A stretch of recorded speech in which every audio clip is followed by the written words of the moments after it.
The Hallmark Charlotte Greenwood Show.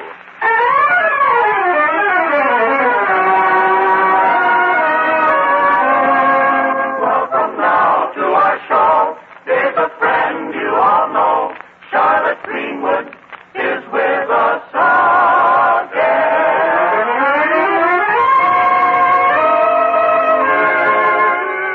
Yes, ladies and gentlemen, Charlotte Greenwood is brought to you this Sunday and every Sunday at this time by the makers of Hallmark greeting cards to remind you that on birthdays, on anniversaries, and every time you want to remember someone, you'll find a Hallmark card that says just what you want to say the way you want to say it. So when you choose a card, look on the back for the 3 identifying words, a Hallmark card. Like the word sterling on silver, those words, a Hallmark card, mean finest quality. Mean that you cared enough to send the very best. And don't forget, a Hallmark card will best express your perfect taste, your thoughtfulness.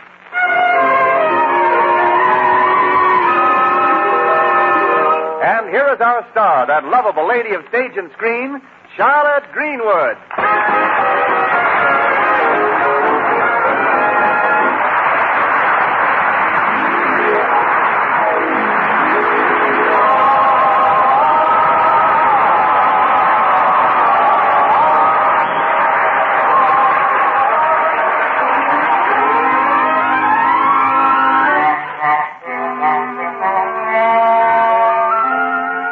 Charlotte's a busy gal these days, what with helping to manage the Barton estate and keeping tabs on the 3 Barton children. But she can always find time for her weekly phone call to her manager, Roger Humphrey, in Hollywood. Right now, it's morning in the Barton mansion in Lakeview, and Charlotte is saying... Heavens to Betsy, Roger, I know this phone call is running into money. Stop stewing. Don't you know people who get into stews always go to pot? Now, what were you saying about my income tax? Oh, you made it out? Now, why did you do that? I've been trying for years to fill out my form. Of course I know how to figure income tax. It's perfectly simple. You withhold your withholdings, exempt your exemptions, deduct your deductions, and relate your relations. Then you add your SS to your WHT and subtract from item 4A on Schedule B. If you have anything left over, it's wrong. No, Roger, I've got to hang up in a minute and go hunting. That's right, hunting.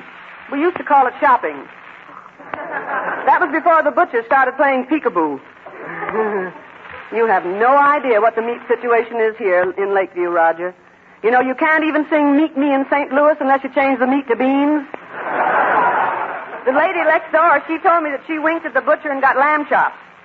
I not only winked at him, I gave him one of my best and biggest smiles. And guess what we had for dinner? Spinach.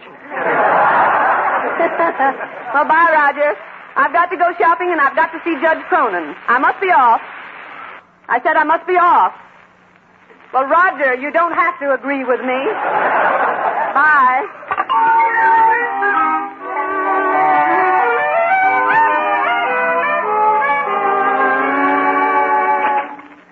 Good morning, Judge. That'll be $5 or 5 days. Oh, good morning, Miss Greenwood. Well, I just thought I'd drop in and say hello. Hello. Hello. Hello. Shopping, eh? No, I haven't time for shopping. I was just buying some things I need.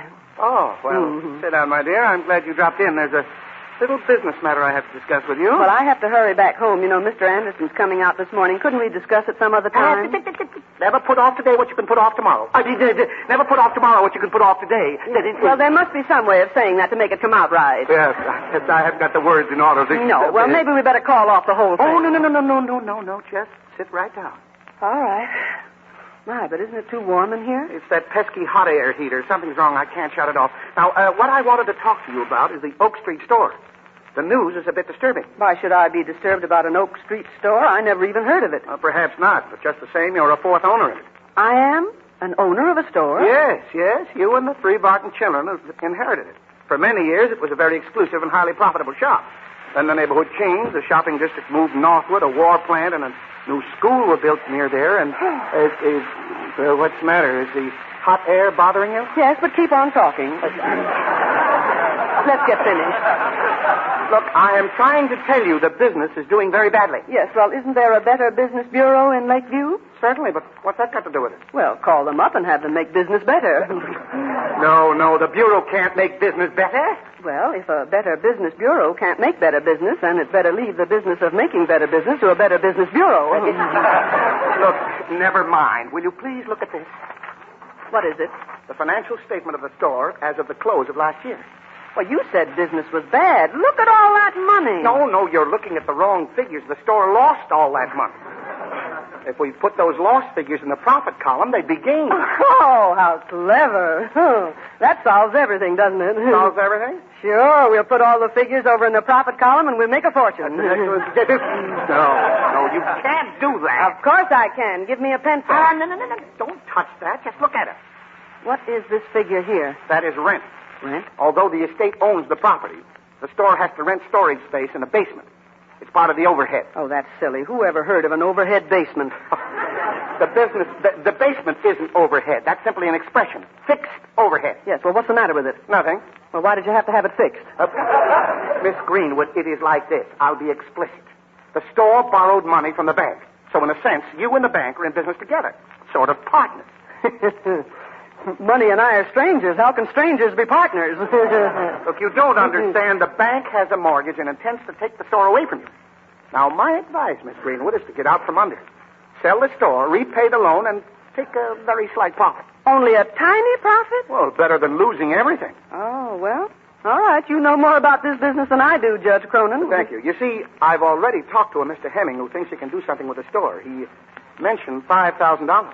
$5,000? Not bad, and in fact, he's calling on you around noontime today. Oh, then I must be running home. But, Judge, if the bank does take the store away, you can tell them one thing for me. What? That's a fine way to treat a partner. Aunt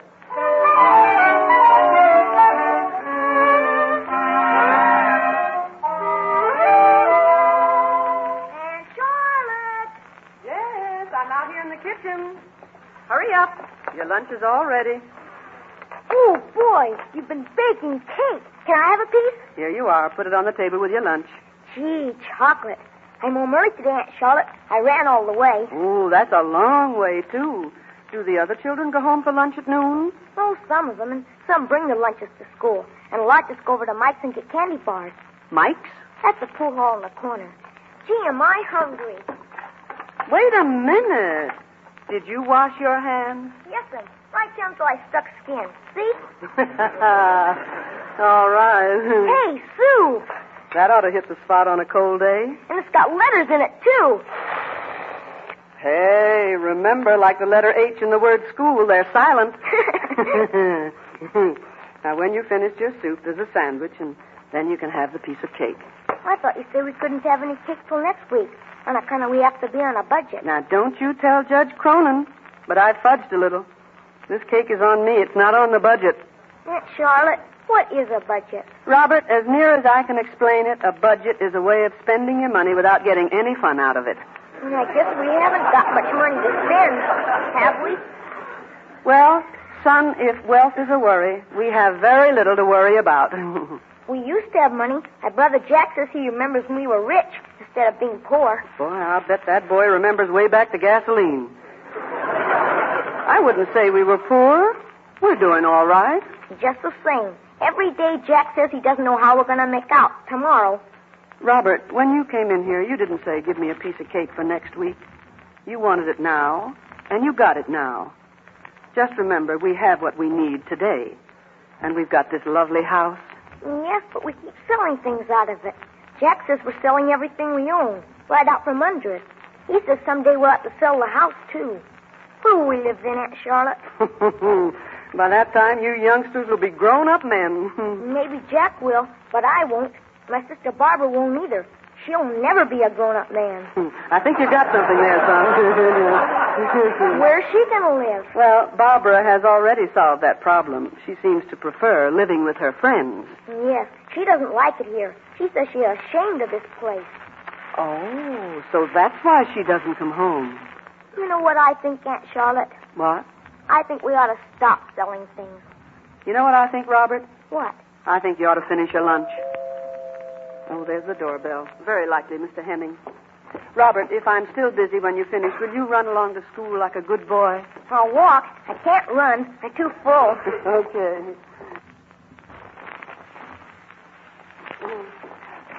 Good morning, Charlotte. Why, Mr. Anderson, come in. Well, thank you. I'm a little late. I hope you don't think I've stalled so as to be here just at lunchtime. Oh, not at all. In fact, lunch is over. Oh, lunch is over. Yes. Mm-hmm. Yes, practically over. That is Robert's lunch. I haven't eaten yet. Oh, Robert's lunch. Yes. I see. Good. Marvelous boy, Robert. A swell kid. Yes, I'm postponing my lunch until after Mr. Hemming is gone. Uh-oh. He's due here right now. Hemming? Who's Hemming? I don't know. Until this morning, I never even heard of him. But you see, we own the Oak Street store, and Mr. Hemming wants to buy it for $5,000. $5,000? Well, it's a fine price for that rundown pile of junk. But there's something fishy about that proposition. That place has been in the red for the past 20 years. It's practically gone. Oh, look, if that's Hemming, just let me do the talking. All you need to do is to agree with me. Well, Mr. Anderson, wait. How do you do? Hemming's the name. Oh, yes. Come in, Mr. Hemming. Judge Cronin told me all about you. Well, I'll allow you're Mrs. Greenwood. Well, thanks for allowing it, but it isn't Mrs. Greenwood. It's Miss Greenwood. Oh, I'm sorry. You're sorry. And this is Mr. Anderson? Yes, I'm acting as Miss Greenwood's fiscal agent.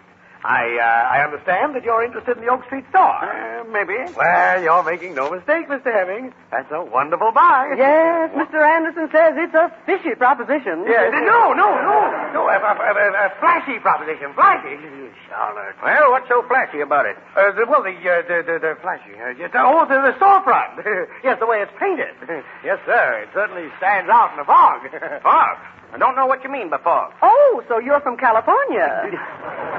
I was born right here in Lakeview. And about this flashy business, the store looks pretty shabby to me in that green and yellow paint. Oh, it isn't green and yellow. Oh, guess you ain't seen it lately. It is green and yellow. No, Mr. Anderson says it's definitely in the red. You see, Mr. Hemming, when it comes to business, Miss Greenwood is a bit, shall we say, naive? Well... Yes, let's say naive. Now, if you let me explain the store's financial possibilities... Oh, we're wasting time. We can settle this thing right off.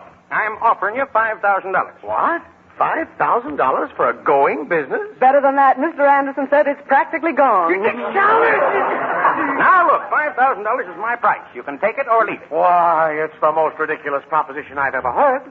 Do you imagine that we'll dispose of that up-and-coming concern for a mean, paltry $5,000? Yep, you're right. We'll take it. I'm sorry, we won't. But we won't. No, I've changed my mind. But, Charlotte... If the store's worth $5,000 to Mr. Hemming, it's worth $5,000 to us. But... If he can make a success of it, so can we. But, Charlotte, listen. Now, look, if this is a trick to sell at a higher price, you're wasting your time, my blonde and beautiful lady. I'll settle for the blonde. We're not selling at any price at all. All right, if that's the way it is, I'll bid you good day. Oh, Charlotte, have you lost your senses? On the contrary, I've just found them. I've got a great idea. Don't you realize what you've done, Charlotte? You'll never get another offer. Experienced people have made a failure of that store. It's a colossal flop. You and your ideas. Now I've heard everything. Oh, no, Mr. Anderson. You haven't heard anything. Yet.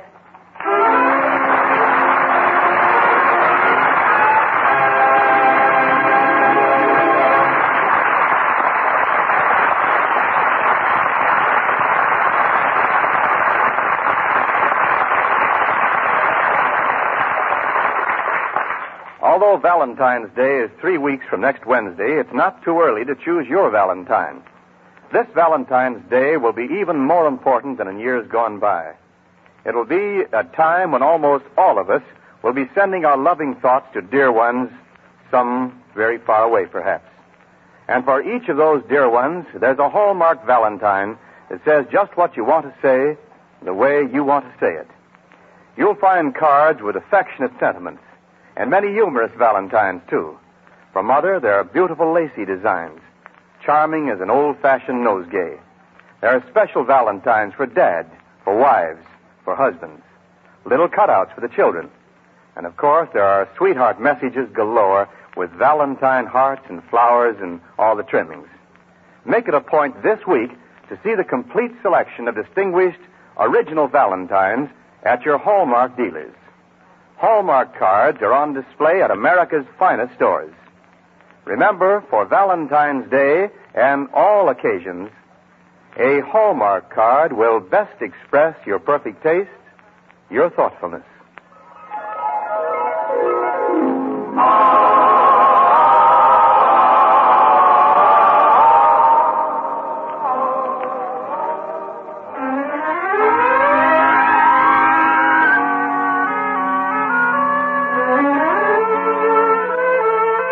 And now to resume our story.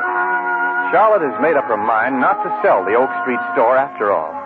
Instead, she's decided to step in and manage it herself. So now we find her entering the store. Yeah? Can I help you, lady? Oh, you're Mr. Mills, aren't you? That's right. I'm Miss Greenwood. I talked to you on the phone about an hour ago. Oh, you're the new manager, huh? Well, this is it. Look around. Thank you. I guess you'll find I have everything as it should be. Yes, you do seem to have everything, but some of it should be in a museum. Oh, you have to have this kind of stuff when you go in for notions. Well, who would ever have a notion to go in for this kind of stuff? Now, listen, lady, all our merchandise is strictly class. Yes, I can see it is. Class of 1910. What is that over there? Soda fountain. But I boarded it up. Who's going to sit down and suck a soda through a straw nowadays? Well, Barnum said there's a sucker born every minute.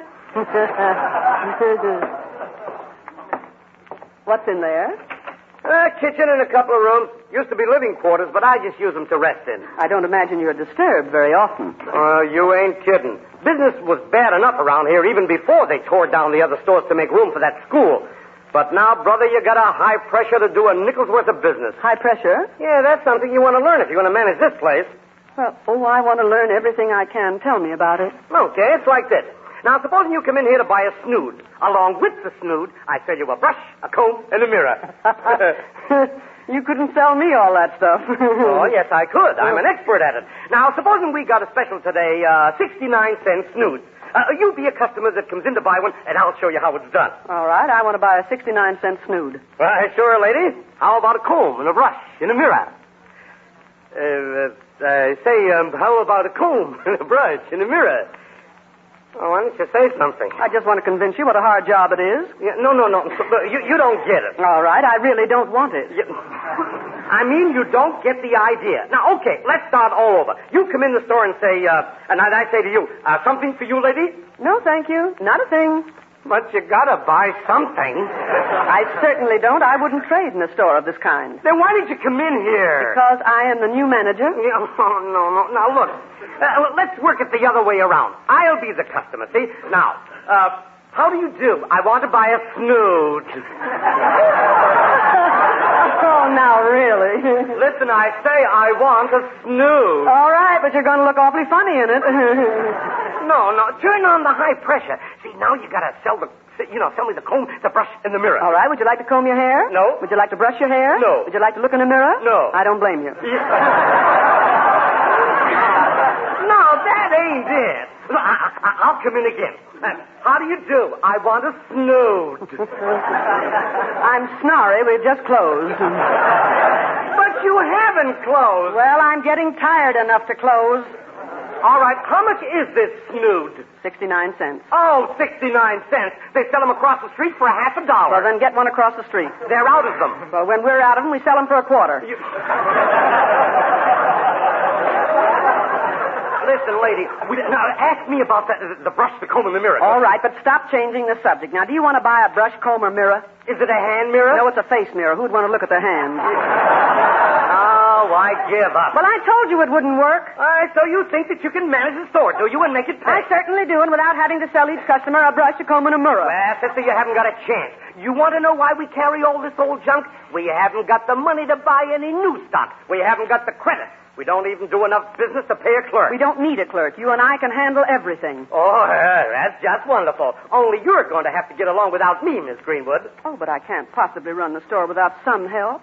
You know, I have a home to take care of, too. I'm pretty busy. Oh, you're going to be a lot busier, because you're going to be manager, floor walker, clerk, cashier, delivery boy, and janitor. Because I quit.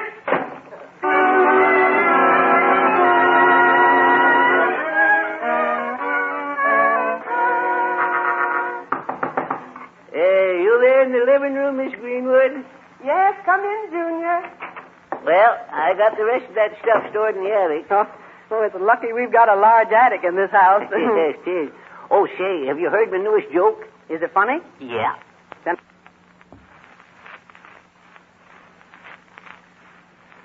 I haven't heard it. Well, listen to Pipper. Now, listen. If I found it... Oh, this is going to kill you. I'll tell you. If I found 2 bits in one coat pocket and 50 cents in the other, what would I have? Somebody else's coat on. Oh, shucks, you're not supposed to know the answer. I got that joke fresh from a friend. Yes. How is Joe Miller? Say, you're slicker in the blue serge suit, you know. Well, I guess you better be getting downtown to my regular job now. But anytime you need a handyman again, just start buzzing, cousin. Thank you, Junior. You're a big help. Oh, thanks. Say, Miss Greenwood, I'd like to ask you, well, a sort of personal question. Oh, now be careful, Junior. Yeah, I will. Do you believe that love at first sight could lead to wedding bells? I certainly do, but every man I've ever met has always taken a second look. Oh, say, you know, you have the slickest way of putting a fella off. Huh? Oh, yeah, but now, no fooling. This is Sunday, and you ain't so busy. How about riding downtown with me in my car? Why, Junior, can you drive with one hand? Huh? Drive with one hand? Oh, yes, sirree. I'll say I can. Well, that's fine. Here's an apple to eat on your way. Oh, shucks. Trapped again. You're always getting me, ain't you? And, what's that? No, at last.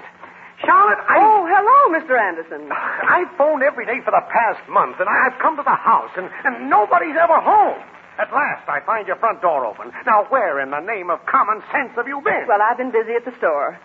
What are you talking about? What store? The Oak Street store. Oh, now, wait a minute, Charlotte. You surely didn't go through with that crazy idea about running that place? What's crazy about it? Hey, just where do you fit into this picture? Oh, Junior's been helping me in his spare time. You know, he's my assistant. And bodyguard. Bodyguard? Yes, sir, certainly. Why, just the other day, a fella come into the store and started to get smart. Well, I uncorked one with my right. You did? Then I uncorked one with my left. What? Then I uncorked another with my right. But you were fighting right there in the store? No, he was opening Coca-Cola. Oh, this whole thing is absurd. Charlotte, how could you go down there and work in what practically amounts to a junk shop? There isn't any more junk shop. We closed it out. Oh, well, I warned you. I warned you you'd never make a go of it. No, nobody can make a go of that kind of store. Yes. Oh, wait, I'll answer the bell, Miss Greenwood. I got ankle long anyway. Sorry you won't go for a ride, but I can dream, can I? Yes, and you will meet a much better class of people. Oh, you're a card. Well, all I can say, Charlotte, is that I hope it's taught you a lesson. Oh, it certainly has. Judge Cronin was right. The neighborhood simply won't support a store like that. Yes. And when you come right down to it, running a business is a man's job. That's not for a woman, you know. Mm-hmm. Well, that's what you think, Mr. Anderson. Well, Judge Cronin, welcome back home. Don't you welcome me. I go out of town for a few weeks, and when I return, what do I find? But you haven't been missed. Yeah, you took the... Please, that'll be enough out of you. Miss Greenwood, what's happening about selling the Oak Street store to Mr. Hemming? First he's cold, then he's hot, then he's cold again. What's he doing? Well, from your description, he must be taking a shower. A lot of flies in You this were old there house. for a minute, too. I'm talking about the Oak Street store deal. Yes, well, that was called off. Called off? Yes, Charlotte decided not to sell. Aha! I suspected you had a hand in this, so she acted on your advice against mine, eh? No, I can't understand it, Cronin. I must be slipping.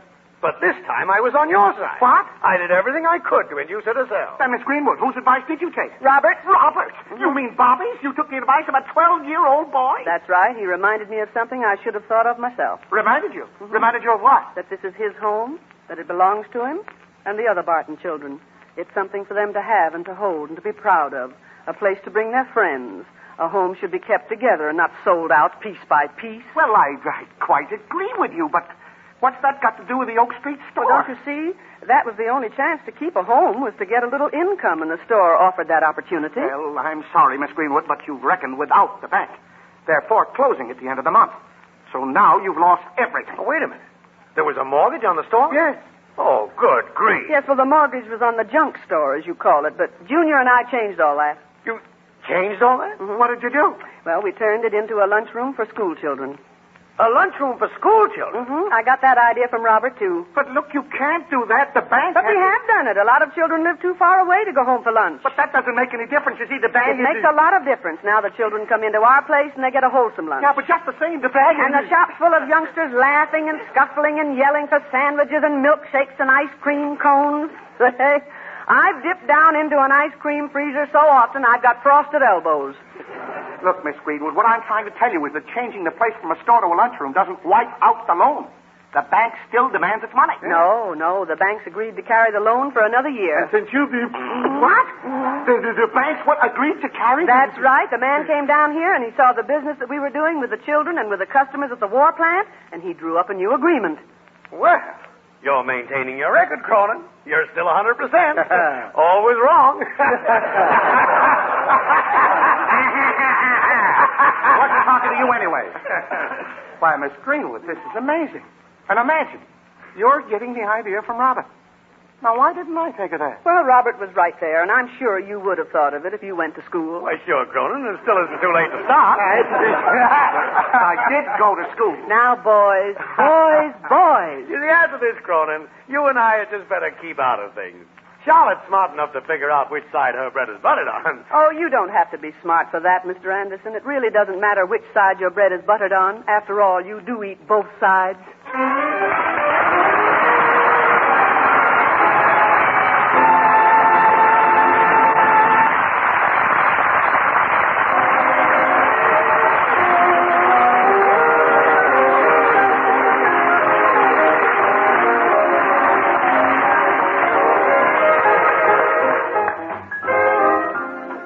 Charlotte Greenwood will be back in a moment.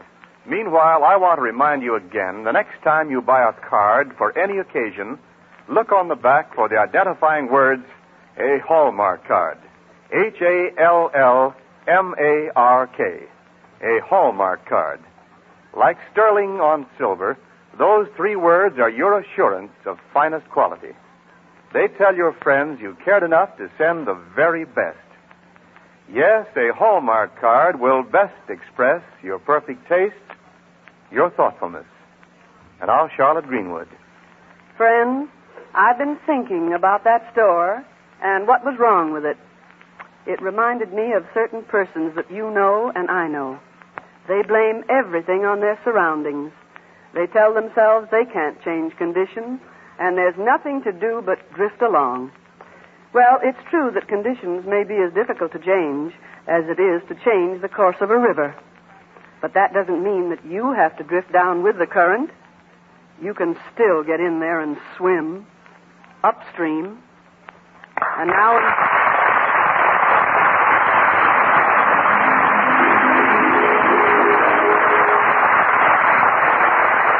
until next Sunday at the very same time, this is Charlotte Greenwood saying, so long, friends, until we meet again. So long, neighbor, till next Sunday on just so long.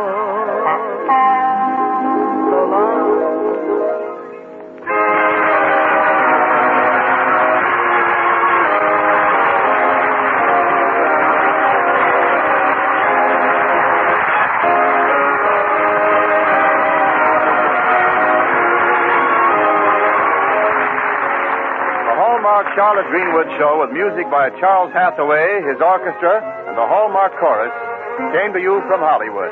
This is Wendell Niles speaking. This is the Blue Network.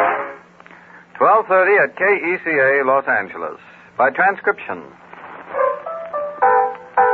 If you want anything, all you have to do is whistle.